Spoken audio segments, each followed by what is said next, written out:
Let's go.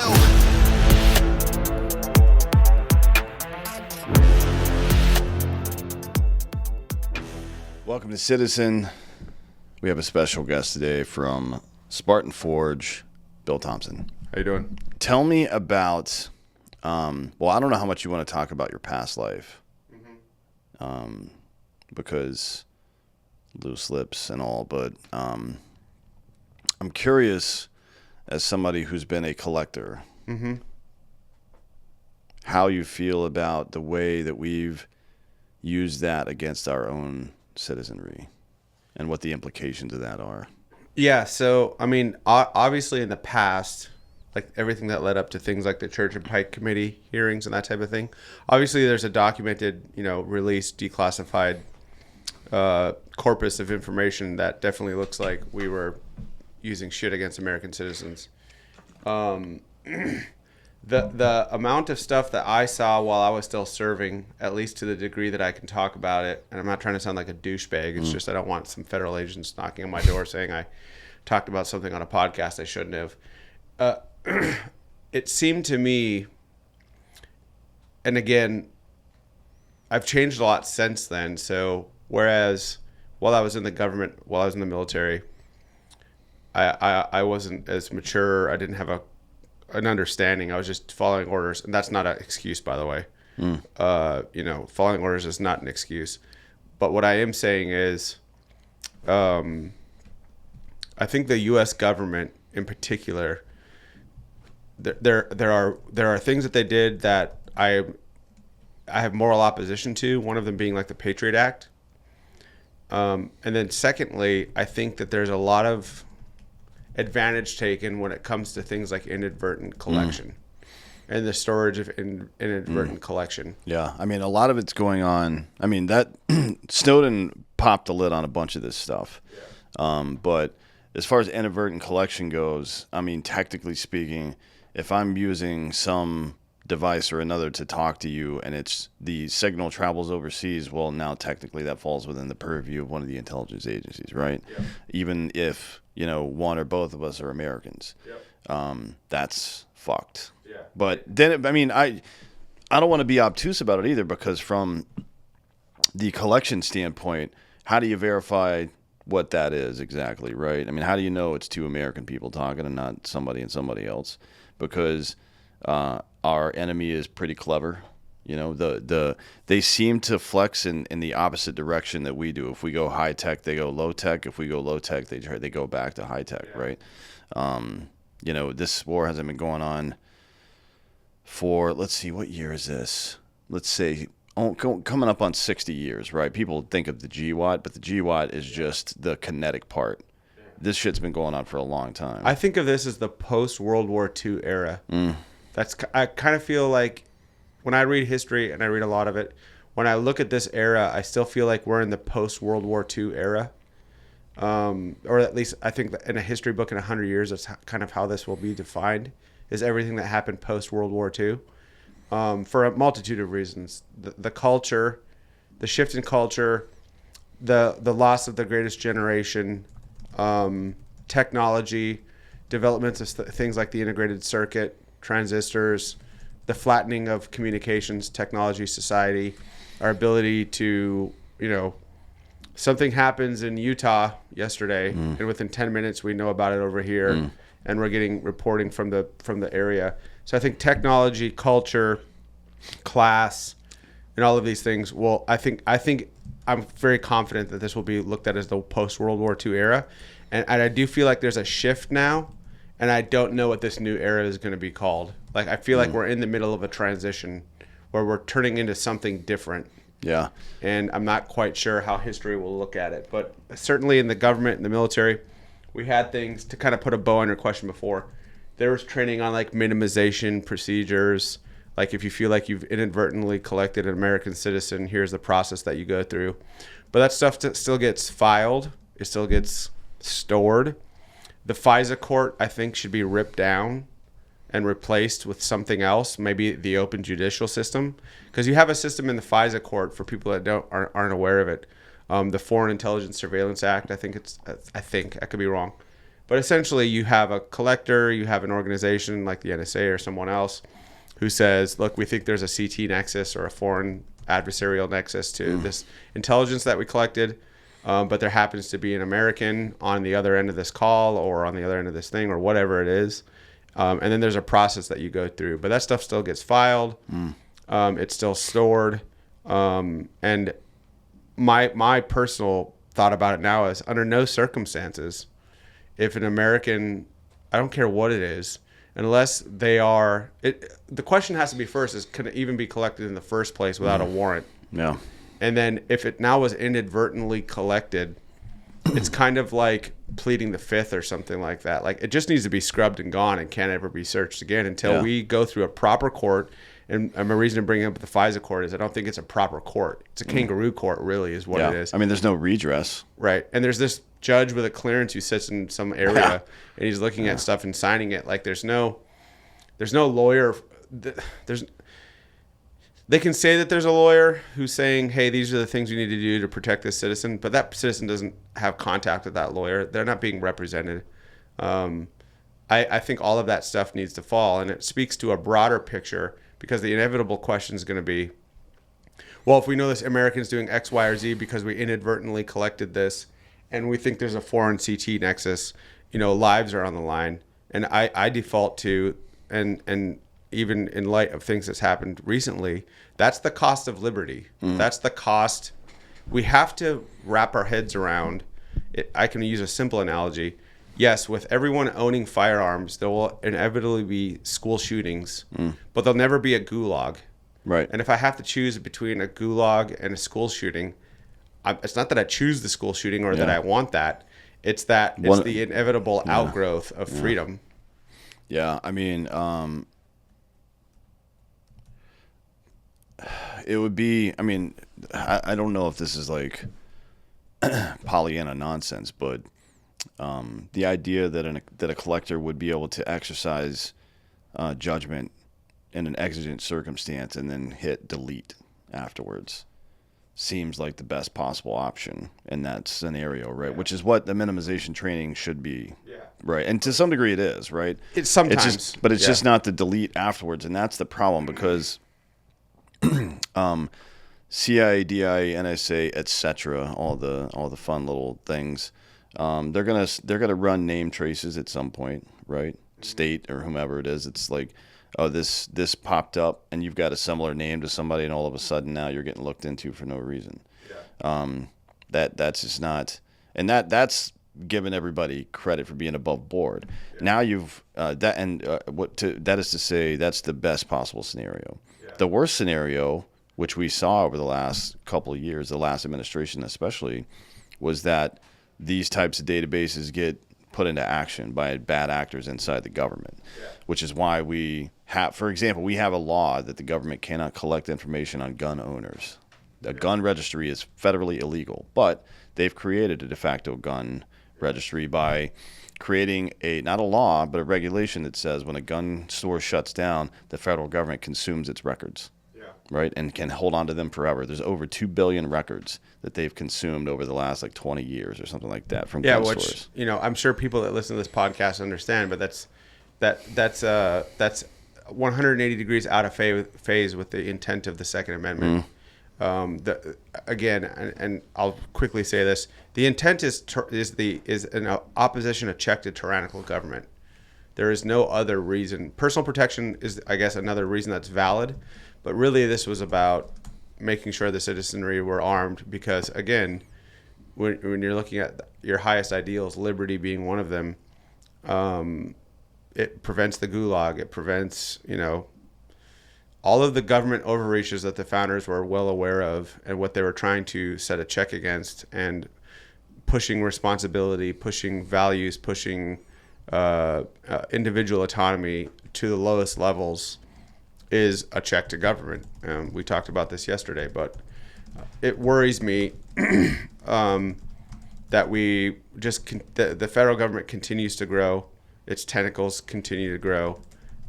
It only functions by taxing and by levying laws, which are, against any law is a limit in liberty. No matter what the law is, there's a limit in liberty. And we're really the only game in town when it comes to liberty. Yeah, I mean, this is something that's fundamental to our system of government and our way of life and just our general idea of how the world is meant to work. It is the fruition of the movement that began before the Magna Carta, but the first time pen went to paper, right? The barons of England leveraged their power against the king to say, hey, we've got rights too. And for the first time that I'm aware of in human history, the monarch said, okay, my rights are not ultimate. Like there's a limit. There's a limit on my rights, okay, or on my my power, whatever you want to call it. And then you continue through all these additional things that happen. I mean, it's if you want to really understand it, just understand the Protestant Reformation, because they're kind of parallel in a lot of ways. Yeah. That's probably the best way to understand it, just because it was so in tune with the Protestant Reformation and how it went. But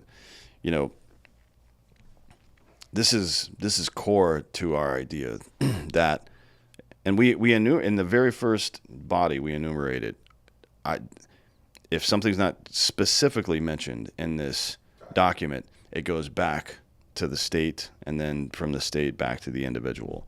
Yeah. We made it very clear from the very beginning that was what that meant, and then for some fucking reason, we continued to make no federal law other than a constitutional amendment should have ever been made. Yeah.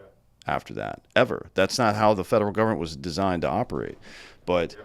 I don't know how many.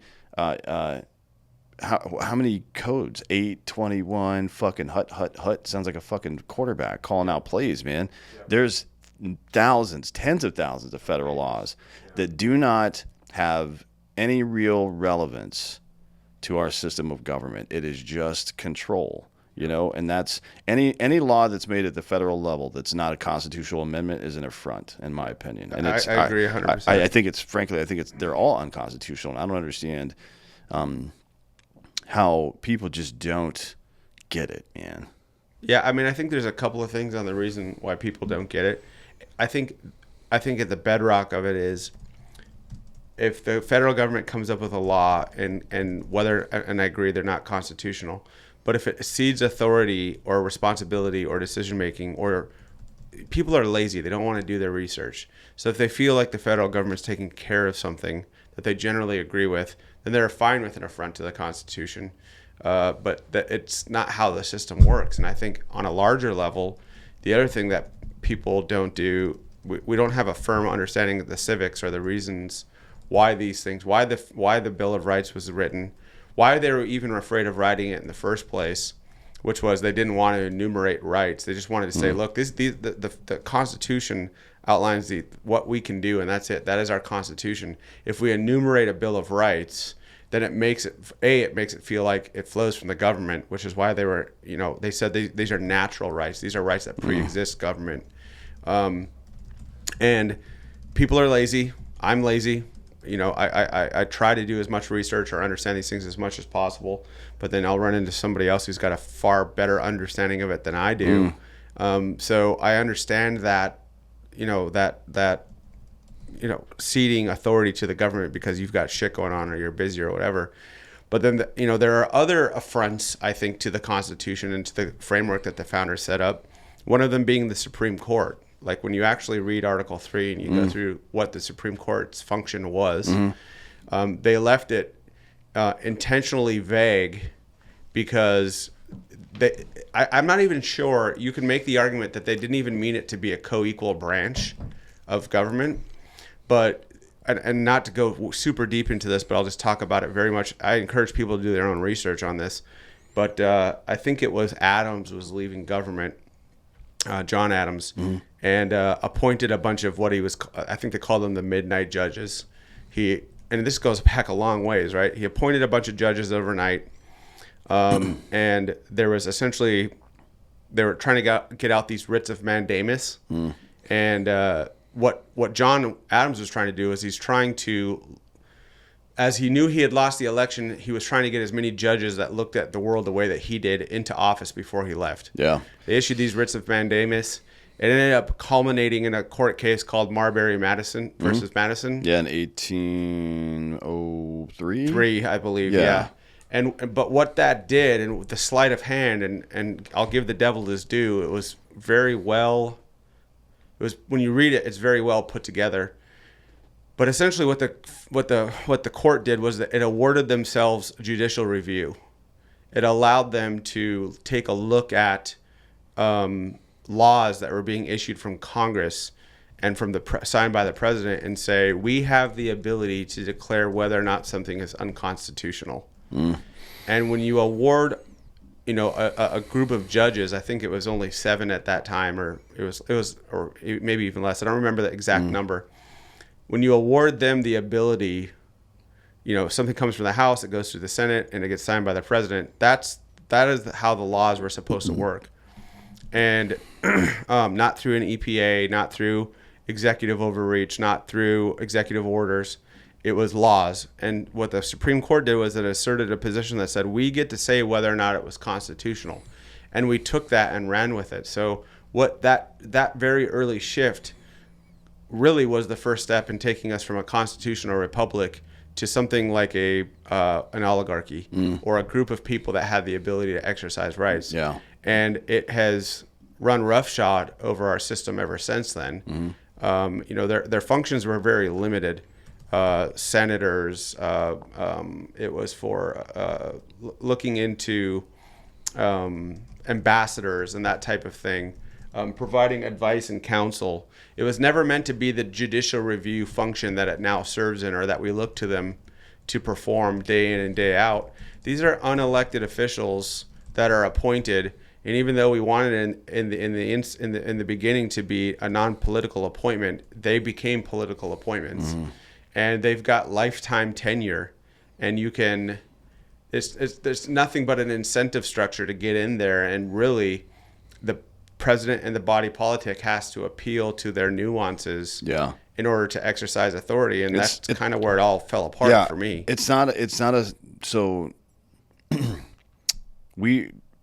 Our government was created to be self-correcting in most ways, right?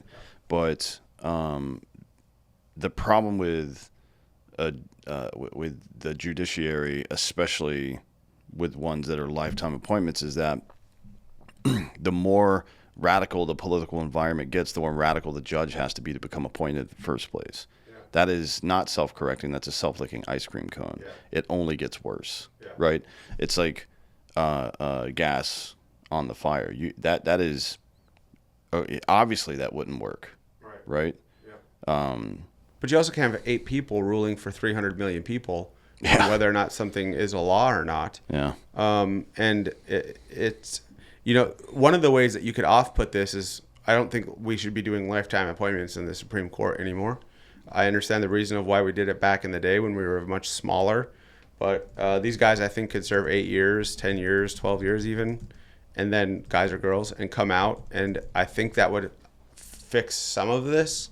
Convention of states would be another thing that I think would inform this. And really, if we have a structure for passing laws, and the structure never involved, this goes to the Supreme Court and they say whether or not it's right before it comes out, because you've just created an oligarchy. And if people are fine with oligarchy, if people are fine with that system, some people might say, I like that system. Well, then we need to amend the Constitution. And you need the supermajority and everything that comes in there, and to say that this is the way that this is going to work. And I'm not saying that I would be fine with that. In fact, I know I wouldn't be fine with it. But that's the structure that was laid out. But just say that though. Yeah, say that. I'm fine with the oligarchy. Because if it's going to be an oligarchy, then it needs to be managed differently. Yeah. You can't manage an oligarchy through a democratic republic strategy, right? It doesn't work that way. It's got to be like, look, the idea of princes and all this other bullshit is a popular one for a lot of people. The idea, as a warrior, the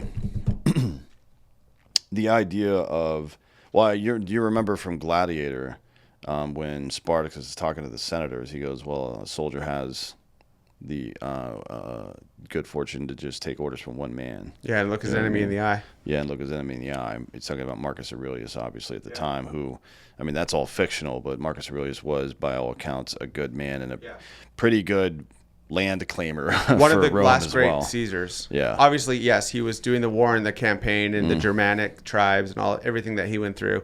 But when you read his, and it's almost become, I hate to say it, it's almost become cliche, because I believe most people who talk about Marcus Aurelius and his meditations have never actually read them, even though it's very short. Yeah. But you'll hear people talk about it, and it's like, I don't think you've actually ever read that fucking thing. Yeah, it wasn't all self-assured bravado. It was some of it was like, man, I'm fucked up. Yeah, Here's it was how a I'm gonna journal. deal with it. Yeah, and some wise aide-de-camp looked at this and said, well, we can't destroy this.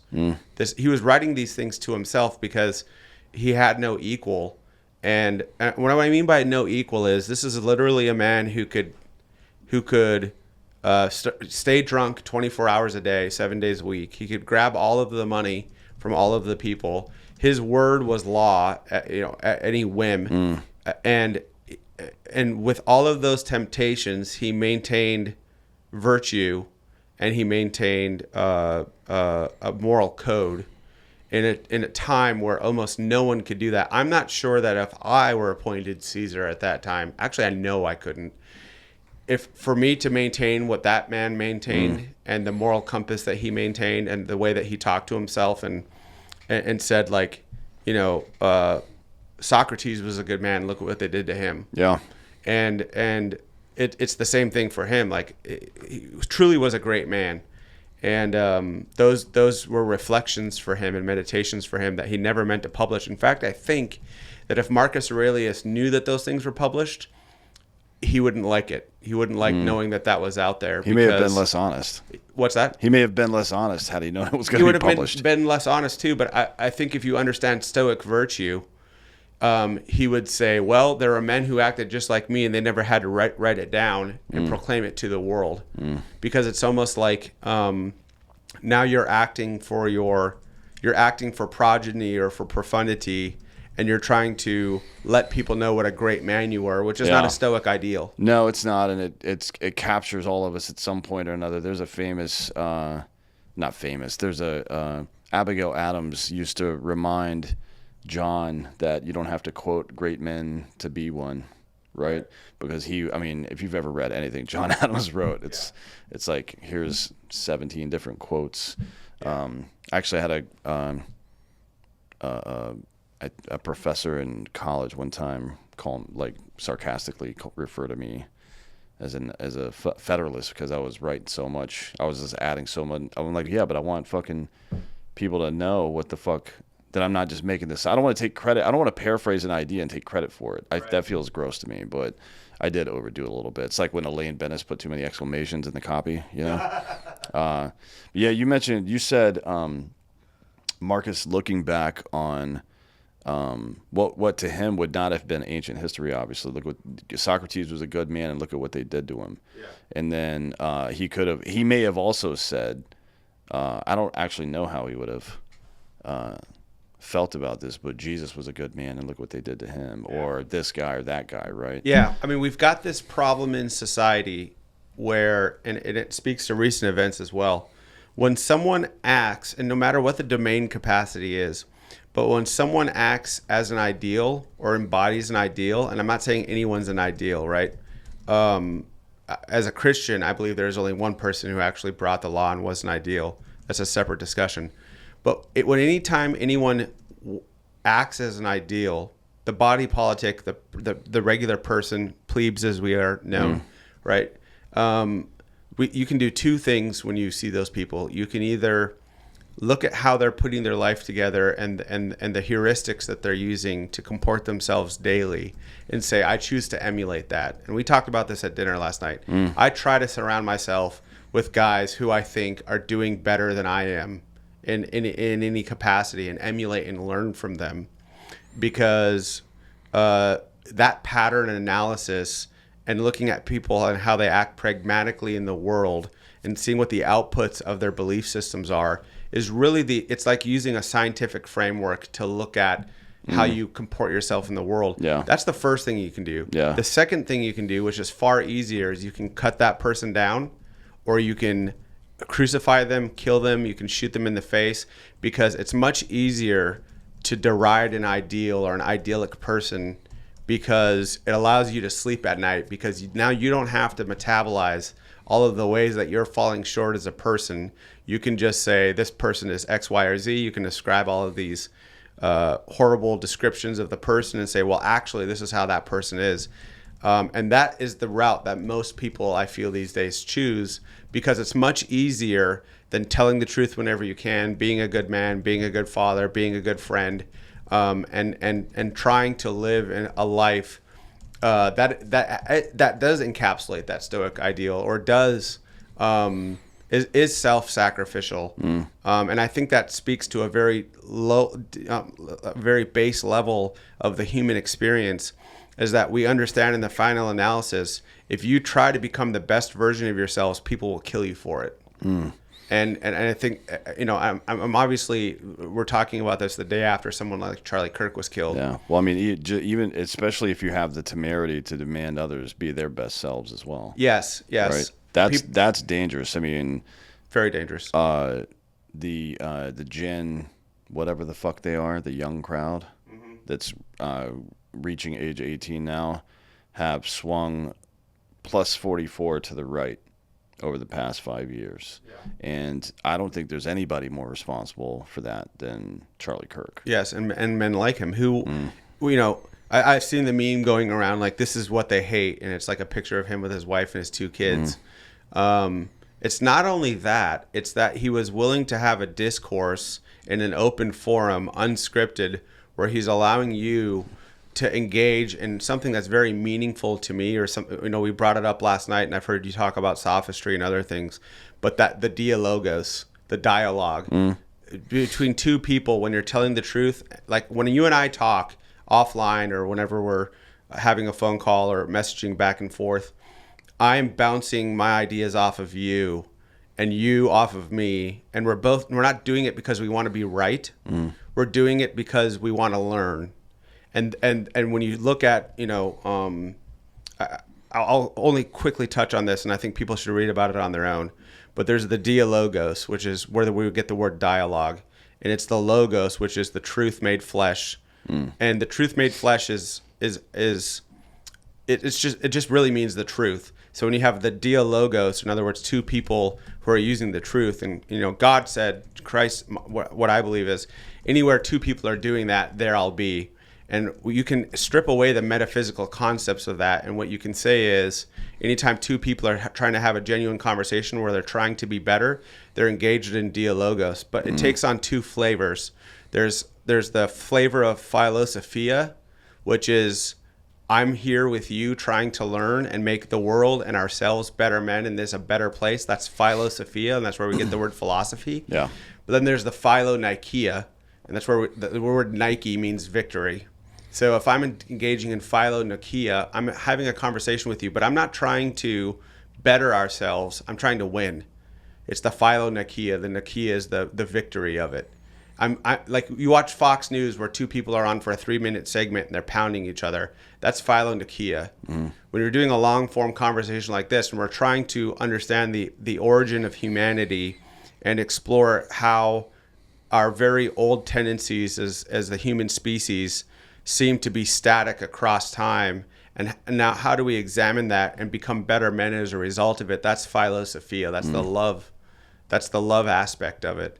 And we have too many people these days engaging in philonikeia and forgetting about the philosophia portion of it, which is the part that's close to my heart, which is like our dinner conversation last night. I just want to be a good man and live with a full heart. And I said it on the last podcast, but it's true. The biggest thing that I fear is that my children will look at my actions or the things that I said and look at me as a bad man or a bad person. Or that I wasn't doing things with a full heart and trying to make everyone around me better as a result of my actions. Yeah. That worries me. Yeah, it's very troubling, and it's especially troubling when. So if I'm going to teach my kid something that I know, that's fine. I can do that. But if it's like I'm helping them with something else, like maybe there's a math problem at school, I've got to go to a resource for that, right? And I think it's no shock that the generation where faith has dissipated, not that I'm religious at all, but the generation where faith is dissipated, coming into adulthood and parenthood at the same time as civics being removed from school. Yeah. And not just civics in the way that we think about it, like how the American government works, but also one, where it came from, right? And I'm talking about even the concepts. We think of property rights and natural rights with John Locke, but I'm talking about Cicero and Prior, right? Yeah, like these are ancient ideas. These are not new ideas. No, not at all. Locke rediscovered and found a new way to articulate it, but Cicero was talking about this shit in the 1st century BC. So that stuff, and then also the underlying, the classics in general, right? The Greek and Roman classics especially, because from the dialogues between, Plato and Aristotle, from Aristotle's writing specifically, we get the dialectic. We get this, I've talked about it on this show before, but this series of books referred to as organon, right? The first of which is it's categories like what is a thing, right? How do you define something? These steps are really important. It's called categoria. How do you define something? It's features. It outlines 10 categories like the quality, relation, place, time, position, state, action, affection, and several others. Substance, I think, is the other one. Yeah. And then the next one is interpretation, which deals with propositions, statements, and their truth values, right? Like how it explores how language and logic connect. So,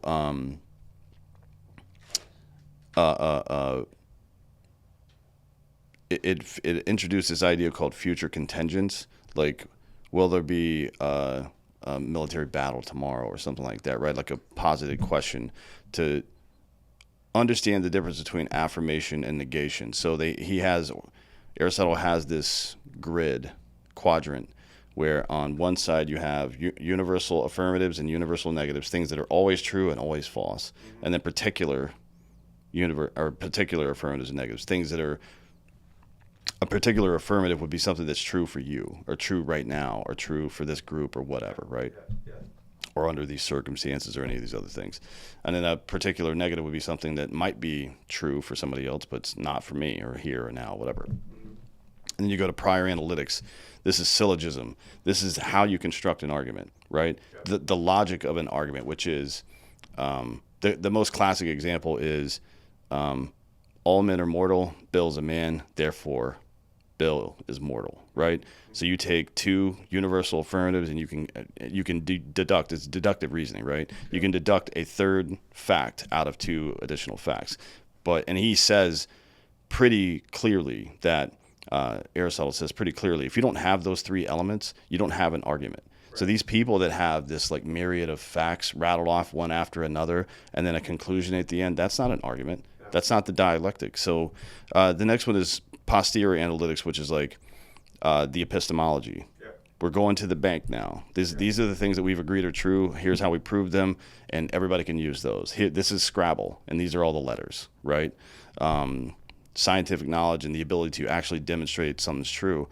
And then you get into topics. This is the dialectical reasoning. This is the argument section. This is where you learn how to make your argument with the facts at hand. Yep. Everybody in not everybody, but the vast majority of people in the influencer, talking head, pundit space skips 1 through 4. Yep. Finds the fucking thing that their side or whomever agrees with, and they go right to 5, and they use rhetoric to make their point without ever having any underlying principles that support it. Not even underlying principles, but what the definitions of words are, what the actual cultural meanings are, whether they're true always or just right now, or whether they're false always or just right now. They don't do any of this work. They don't do any of it, which is book number 6. Sophistical refutations. It's a list. It's the original list of logical fallacies. We've obviously added to it over the years, but it explains specifically how to detect and refute fallacies, and also how to keep them out of your own arguments, right? Yeah. So we skip 1 through 4, we go straight to 5, and we naturally arrive at 6 because there's no way out of it if you don't have a solid foundation there. And it's like if you can't say, here is an observable, universally or particularly affirmative truth compared to a second one, right? Whether it's universal or particular, a universal compared to a particular, right? If you don't have those two elements, then you don't have the third element. You don't have a conclusion, and thus you have no argument and nothing to support. You're just making shit up, right? Which is fine to theorize and debate and throw ideas out. That's fine.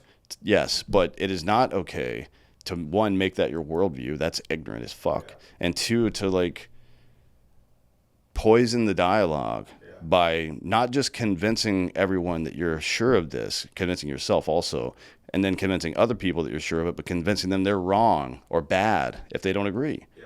This is the landscape of our discourse, and it can only go in this direction, right? It's like postmodernism is designed to split everybody up, to rank everybody by oppression scale, and then pit them against each other. Chris Williamson calls it the 360-degree firing squad. Yeah. Well, that's what this is, right? The punditry that happens when you go out into the universe with your message, and your message doesn't have fundamental principles around it, right? This is exactly the behavior that you're engaging in, whether you're doing it on purpose or not. Yeah. Now that you've heard this, you know that you're doing it on purpose, and that shit needs to stop. Yeah, it's like I said, and that part you were speaking to at the end there, that is the philonychia. I'm just trying to win and browbeat you and explain to you why my position is correct and yours is incorrect. And that's not a conversation that's meant for general growth, which people, I think, at a very basal level understand the difference between the two, which is why forums like this or Rogan and other things have exploded, is because at a very human level, we have a deep urge when we hear these things to understand things more fully instead of these 3-minute quotes or 3-minute arguments or whatever it is that you'll see on these news agencies. I understand why they do that as well, but it's not useful when the stakes get high. Like maybe in the late 90s when this was good times America or whatever, you could have that type of thing. But the stakes are getting very high now. And when we have something going on where we are killing people that simply want to engage in dialogue or update systems, their own or others, in the general light of what contributes to the flourishing of the human condition, and we're Xing those people out.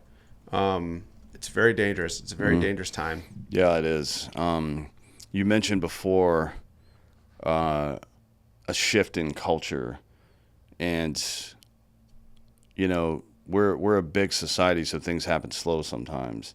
The removal of faith, fatherhood, and civics.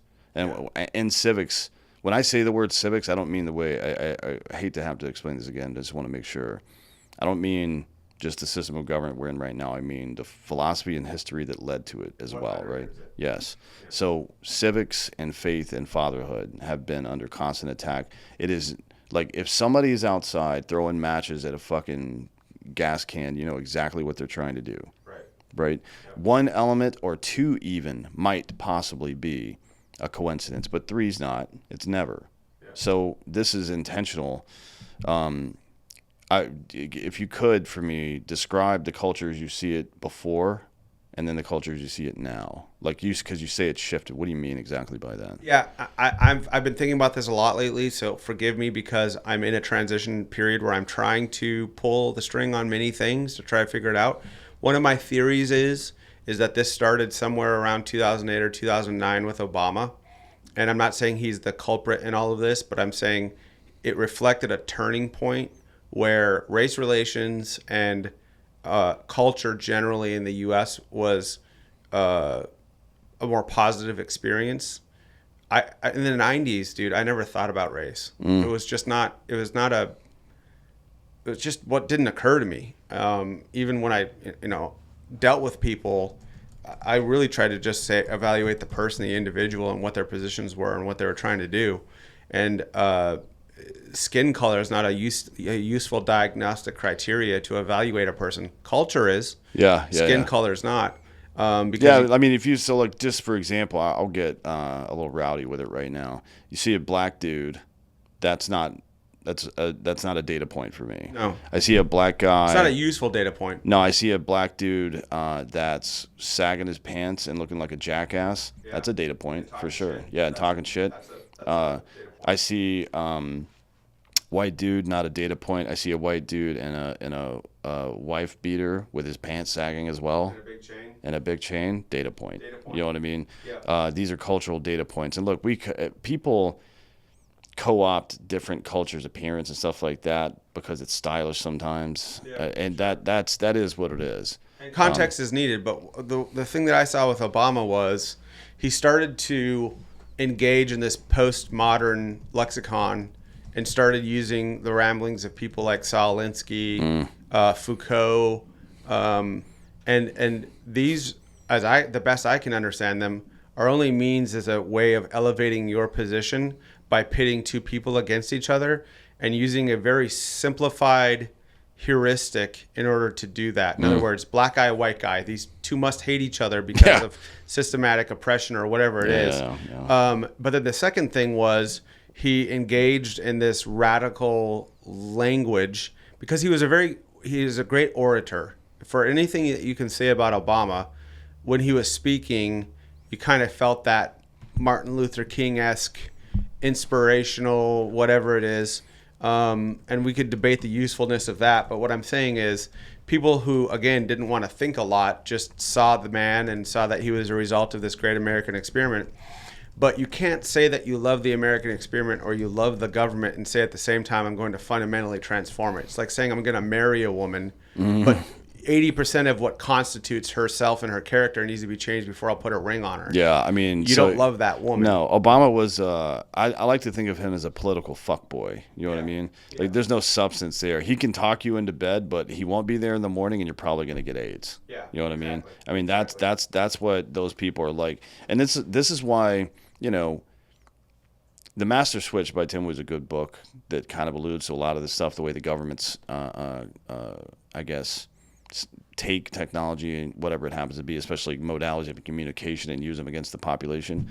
But just in general, this has always been a problem. It's always been a problem that the state, whether it's the church for a while or empires or even republics, want to keep the plebs dumb, so that if you want access, you have to come to me, which means you have to pay me.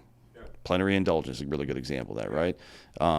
And two, you have to believe what I say, right? Yep. This has been the case for the vast majority of Western history. We like to think of ourselves as liberated, but even from the very beginning of the United States, it's been like that, at least to some degree, and clearly, you know, all the way back.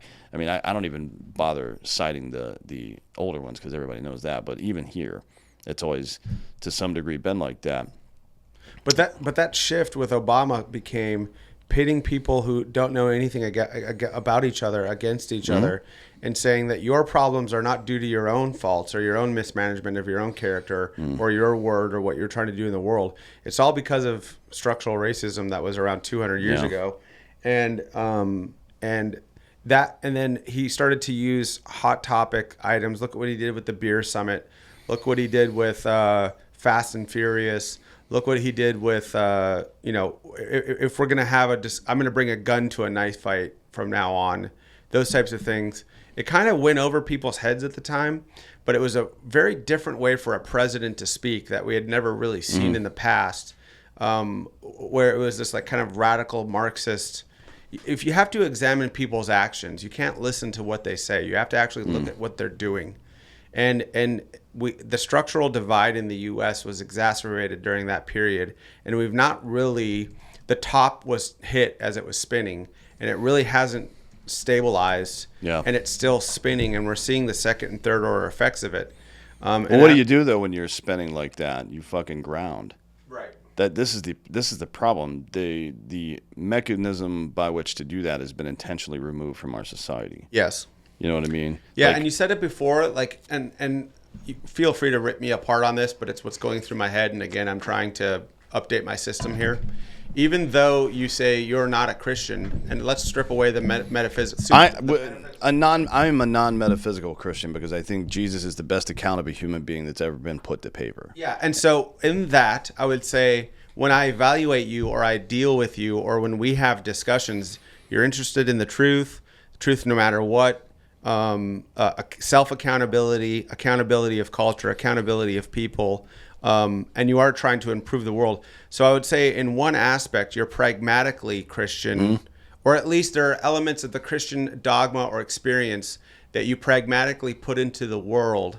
And as a result, the world becomes a better place. As you said, strip away the metaphysical. Let's just say if you follow a few simple tenets, and I understand that there are Christian tenets that were adopted from other places, but that's what good culture does, is it absorbs other pieces of good cultures. Yeah, that's how you know, by the way, if you really dig in and organ on what a universal affirmative is. Malice and I talk about this all the time. Both we did on the last show, but even just generally, back and forth. When you see, this is true, you can see this in mathematics and tech, you can see it in philosophy as well. When you see the same idea over and over and over again, right? That not just that appears that, but people fucking make part of their core identity, then you know that's some universal truth, right? And by universal truth, we could simply mean that there's some positive biological feedback I get from behaving that way, right? But I mean, what that's a universal truth to me, right? Yeah. So it's like the golden rule, for example, exists in volumes that predate and postdate the Bible. Yep. It'll always be there, right? The idea that of earning your own justice, treat people the way you want, karma, right, has existed for a lot longer than Christianity has, the idea of it.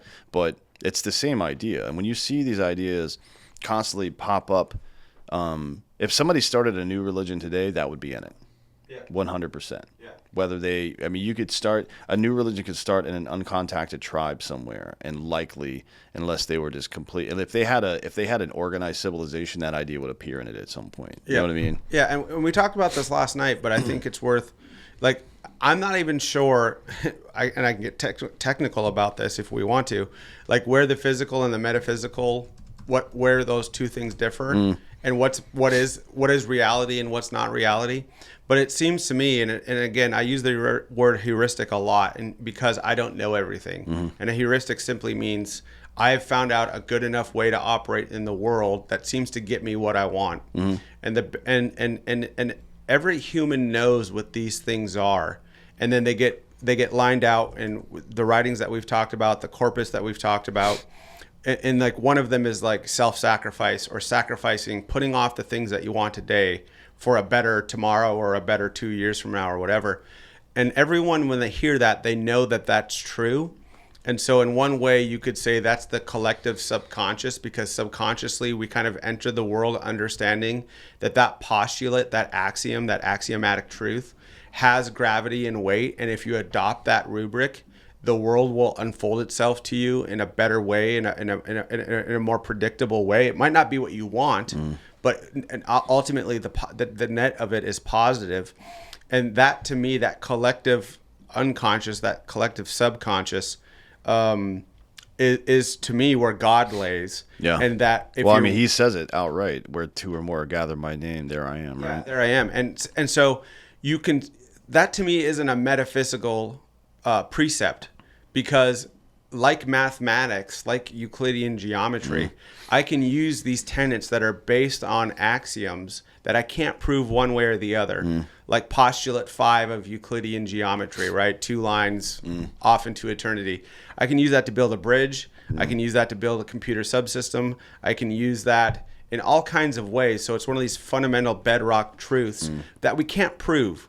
In fact, there's a whole branch of non-Euclidean geometry that we use for spheres and everything else that runs in the face of what Euclid was doing. Yeah, like irrational numbers and the concept of infinity in general. Yeah, and spherical, like understanding spherical systems or parabola or any of those things. But the point that I'm getting at here is that we seem to come pre-programmed with an understanding of truths, that when we adopt them, the world becomes a better place as a result. And that, to me, is where God lies. And it seems to me that man 2,000 years ago just simply ascribed a word and said, this is God. Because if I sacrifice, the world's a better place. It arranges itself for me. People appreciate people who don't act in the now, who aren't childish and just following every fleet and every whim, because those people tend to become more predictable and prosperous. And when you recognize that, again, people will kill that ideal because they don't want to put off gratification. They don't want to go to the gym this morning. They don't want to skip a meal. They don't want to go to the range. They just want things to work for them now. And that's what government promises, is that we'll fix things now. And so the pragmatic God to me is as real as the supernatural God to me. And when I see someone else interacting with them, it really doesn't matter. It's kind of an existentialist look at Christianity is really what it is how you comport yourself in the world, to me, is the better measurement if someone is a Christian or not, because many people will claim to be Christian and act in a way that's diametrically opposed to the tenets of Christianity, but they'll sit there and go to church every Sunday and take communion and all the other bullshit. And so I would say you're Christian, more Christian than most of those people. And again, I'm not putting a supernatural bend to this. Like, please understand, I'm talking about the world and how we operate in it and the outputs of our efforts. And that's what I meant by that. When Matthew 7:16, by their fruits you will know them, I believe is the phrase. I mean, it's, to me, the metaphysical is very interesting because I'm really into science. So there's some stuff about the way that we operate psychologically between each other that is coming into better focus in the physical world, right? Like the physical mechanisms that are happening, the fact that we're all just like vibrating waves and shit. It's very interesting. And I've done quite a bit of research on like mob psychology and shit like that. Just the way, like, there's a lot of different theories on it, but the way I've always seen it is there's a couple of different players. There's the instigator who's there specifically to start shit. There's the opportunist, who is a low IQ, low morality person typically, who's going to jump in if they can. And then there's the observer / bystander person who is still to some degree susceptible to the crowd energy, right? Which is, it tells you that, just because I've seen this, and you can find this stuff on YouTube. There's there's dozens of studies on this where they have, there were a bunch in the early 2010s actually, because Black Friday, people just fucking lose their shit and trample each other all the time. But yeah, you can see the way that human psychology is affected not just by the chemicals in our brains alone. Like, there's something about the people around us that's affecting it as well. And it has to be energetic. That's the only way that we communicate between each other, right? So there's a lot of stuff that happens that we can't necessarily put our finger on. We know to some degree what's happening. We have no idea what the mechanisms of it are, though, right?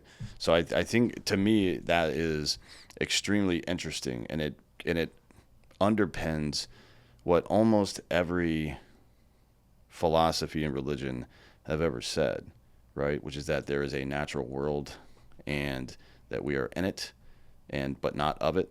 You know what I mean? Like, there's something other than this physical body that's happening, and that we need each other desperately to make this work, right? And that's why when somebody tries to divide us at all, but especially when somebody tries to place themselves between you and another person, especially if it's you and an archetype, right, of another person, a group, for example, they're evil. That's an evil thing to do. It's the will to power. Yeah. That's very interesting. I mean, one of the guys that has kind of lost the plot for me lately, but I think he wrote some great stuff like 10 years ago or so, was Douglas Murray. The Madness of Crowds. Madness of Crowds is a great book, yeah. Is a great book. I had him on right after he wrote The Strange Death of Europe, actually. Yeah, which I think are his two magnum opuses. Those two books are really good and very thoughtful. I'm not quite sure what he's up to these days. He kind of lost me a couple of times lately, but that's inevitable. No one's batting 1,000. I certainly am not. Yeah. I'm happy if I get to 300. I'm not with all the Ukraine bullshit. I think he did a decent job with Israel for the most part, although he's there's some pedantry there where it's like the government of Israel's a government, and governments are people, and governments are and people are fucked, right? Especially like Netanyahu's a piece of shit. I don't think there's any question about that. Nobody can. People who say that's not the case, you just have to ask them 3 questions. You'd be like, would you do this? Yeah. Would you do this? Would you do this? Like, put it together, man. But I've got my own shit that I need to work out and my own problems. And, I've had people in the past, as cliche or as, I don't know what you would use, as hyperbolic as it sounds, be like, oh, have you ever thought, well, I'll give you a good example. If you go watch my podcast with Andy Stump from last year, I think I sent that to you. Yeah. But did you look at the comments in there? I bet you there are 40 comments about people saying like, this guy should run for government. This guy should run for government. Yeah. And my response to them would be, you didn't listen to a word I said. I want nothing to do with government. I'm diametrically opposed to government in most cases. Like, there are, of course, things that I think the founders prescribed the best structure for a government that the world's ever seen. And anything beyond that, really, I'm not much interested in. And, even my wife has said it to me, and my wife knows me better than most people, and I love her very much. And she is really the best parts of me, and centers and focuses me in a way that I desperately needed, especially post 30s. I'm not sure I'd even be here without her. But one of the things she said is like, well, you must see these comments on these YouTube channels and think that you're going to run for government. And I'm like, babe, like, you know me better than anyone. But if you think that I'm going to abandon what I'm doing now and go become some solipsistic asshole, climbing the rungs of power in a way that you can only do in government these days, it would end in one of 2 things. Me falling short of how I want to be in the world and disgracing myself as a result, or being murdered. Like, that to me seems like the 2 outcomes. Yeah. And I'm not absolutely morally opposed, when we talked this last night, to being murdered for my beliefs. In fact, I think that would be a good death. But I'm way more productive to the American, and I say this, I'm way more productive and contributing to the American experiment doing the things that I'm doing now than I could ever do in government. Yeah. Oh, that was, it's a good question. I think that a lot of people ask me. Typically, it's something like after an event, like, well, when's it time to act? I'm like, it's always time to act, right? It's always, if you're asking that question, that you're behind the curve. You're definitely behind the curve, but you're asking the wrong question. The right question is, how do I, on a daily basis, struggle against government as a private citizen to keep it as small as possible, right? That is what liberty is, and it's a constant fight. That's what this quote means. Jefferson didn't want us in a constant state of literal warfare, right? He wanted us to constantly claw back against the government's ability to oppress, because that's what government does. It isn't your friends that work for the federal government, for the most part, are not. Maybe there's some dicks out there, but they're not bad people. No. They're driving a fucking a big train, and you're on the tracks. You know what I mean? And the only way that you can survive is if you make that train as slow and as small as possible. That's it. I'm not blaming the conductor. The train is the goddamn train. So, this is the struggle. And if you've got the ability to create some product or product in your regard, a philosophy like Charlie did, and make a career out of it, yours technically is post-career because you're old as shit, but if you're able to do something like that, I would say definitely look into it.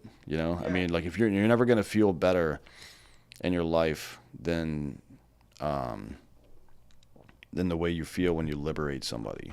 Yeah, I think the irony is the meaning of life is meaning. Yeah, sure, yeah. Like, if you have meaning, if you have a reason to wake up, if you have a reason to do things, no matter what it is, people are often too confused with happiness. And I think happiness is a pretty shitty virtue to orient towards. I think meaning is a much better one. Happiness will come as a natural output, but it's fleeting. Yeah. And if you're oriented towards happiness, you're inevitably gonna disappoint yourself, but meaning or the good fight or a settling of things on what agreeing on what are the what's the best trajectory for man, and trying to live that every day is to me our highest calling. I think it's one of the highest callings. Yeah. And so happiness is fleeting, and meaning is what's going to get you out of bed. Yeah, that's why I tell people, like, the thing that you love most in the world is the best part of you.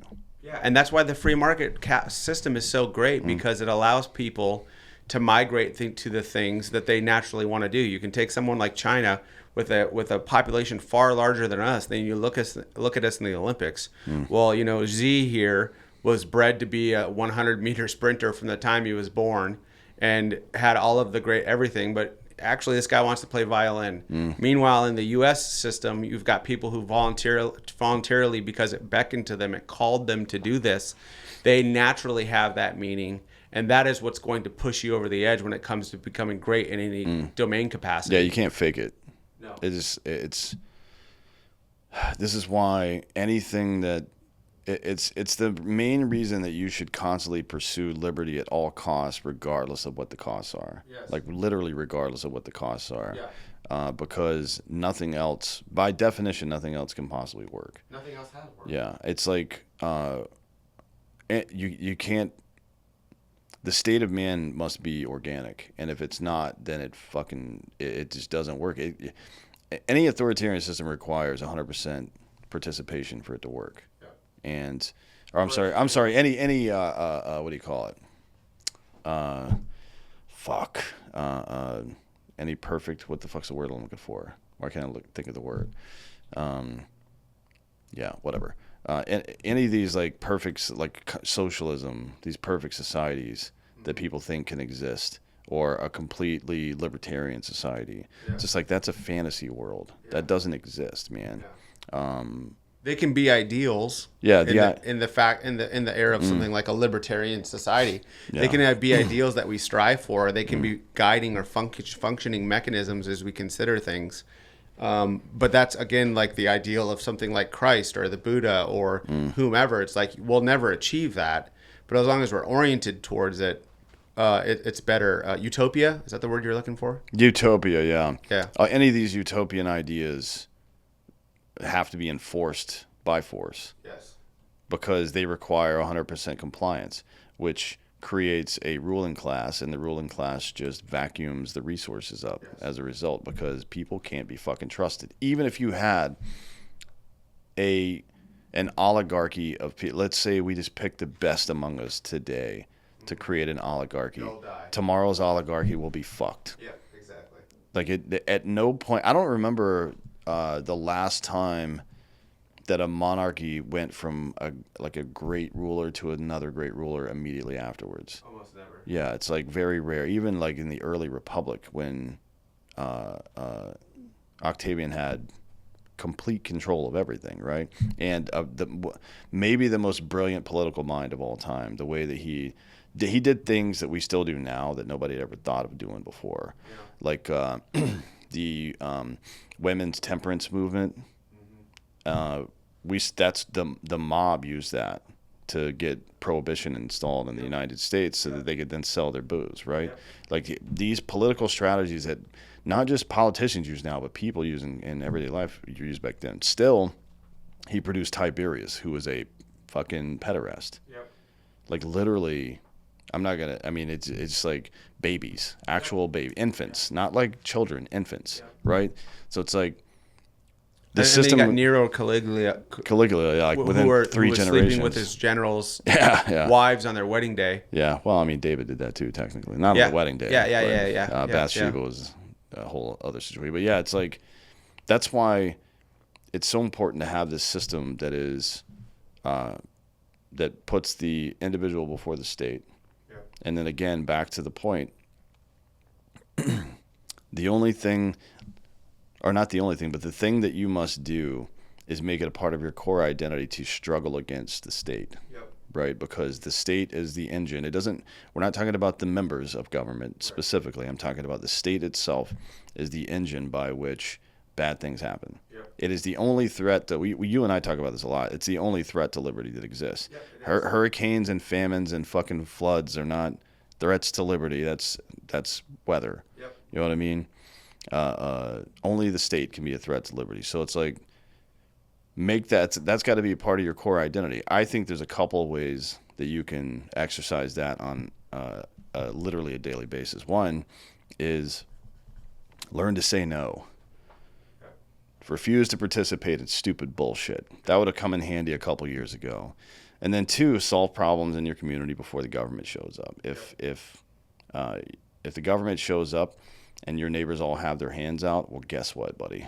You're about to get fucked. I'm here from the government. I'm here to help you. Yeah, you're about to get fucked. But also, like, again, pragmatically, when you look at it, we shouldn't be worried about the president or who the president is. They should have very finite powers. We should be most people can name the president. Very few can name their school board members, their local representatives, their state legislature. And really the structure of government that I aspire towards is where we're much more worried about those people than we are about the president or the Supreme Court or whomever. Again, because the systems in the state, and we talked about the state and why the Senate existed before, so I won't regurgitate that. But it's much easier to solve public or problems in the body politic or the public that are proximal to you than it is to go and convince a far off president that he needs to deliver aid or change a law or whatever. Like, you have no contact with those people. Even we who can kind of run in circles with people who are around the president, we can't ever look to get an audience with him and tell him, like, it would have to be some crazy circumstances for us to do that. But I can call up my state senator, I can call up my local judges, I can call up the school board, I can go to a school board meeting and say this is bullshit. And that's really, if you really were a liberal or you really were someone on the left and you wanted to run the experiment on your crazy fucking ideas, your way to do that would be local government. If the local government had the power that it should, you can run that experiment. And that's fine with me if a group of people want to run a crazy experiment in the local government. It won't affect mine. We can look at it and use it as a data point as we're constructing our own local government.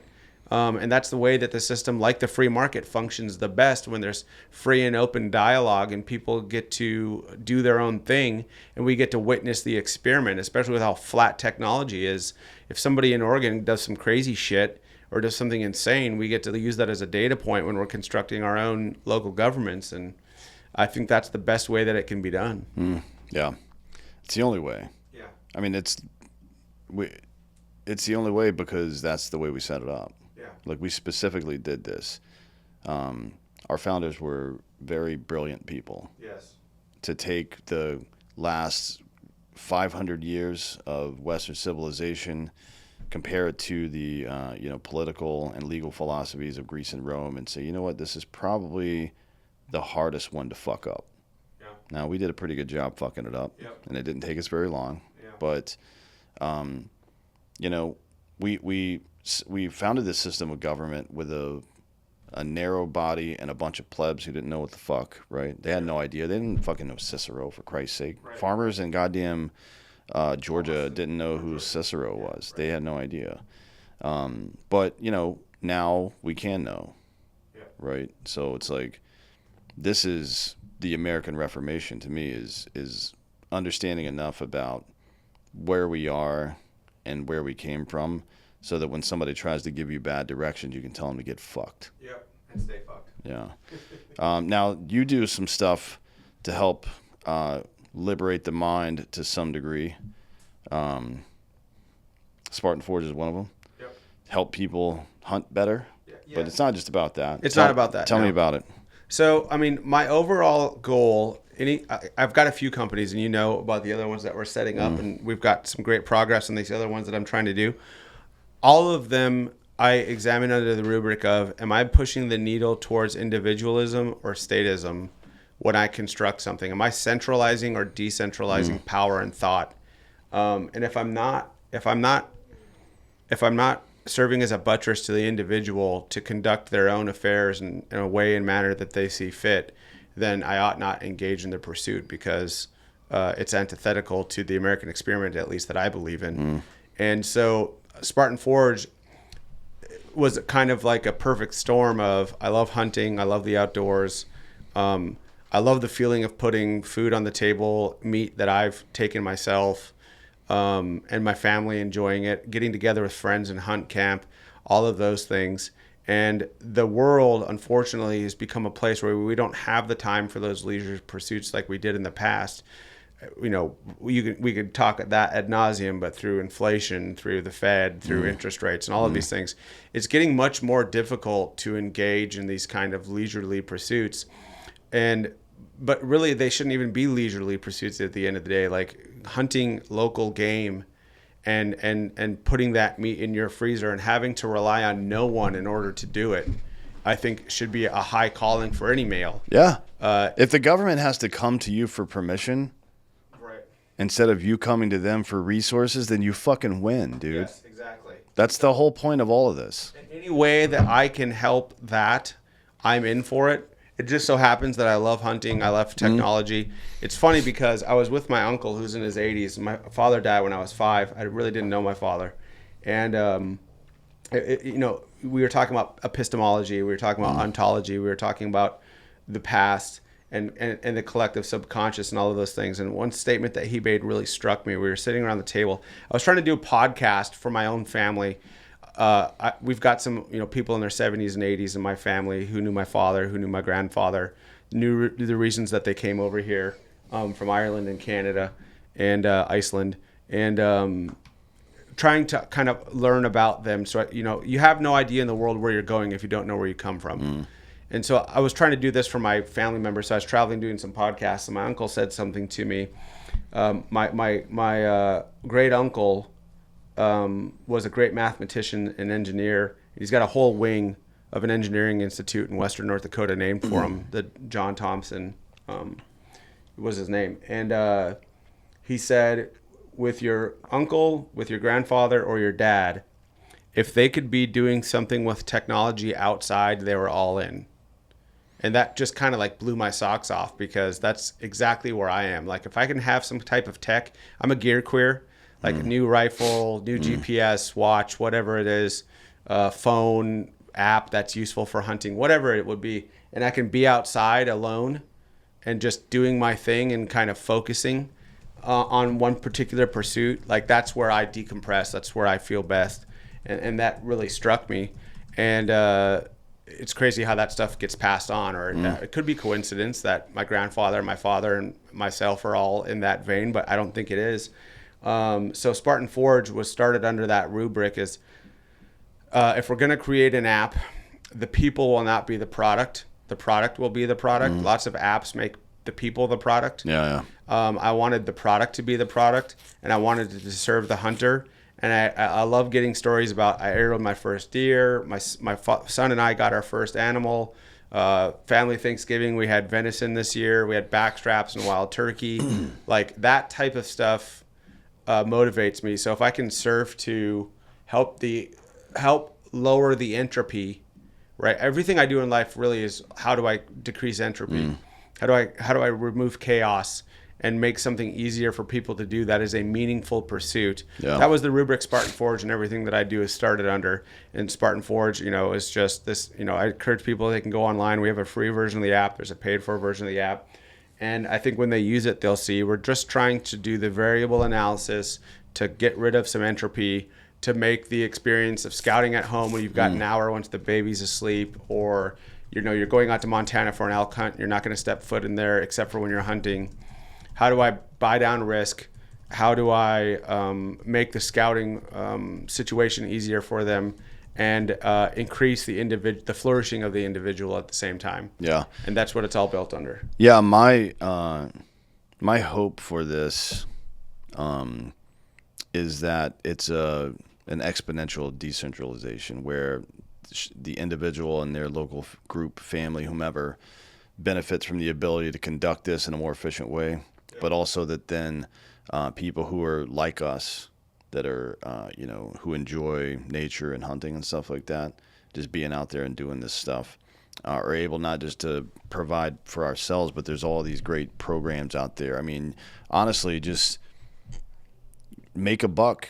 Go to your fucking local farmer's market and sell meat. right, that's been processed correctly. You got to find, I mean, the FDA is pretty gay about it. You got to find a correct processor, but should you do that, then you can do that. Or you can give it to Hunters for the Hungry. That's a great program.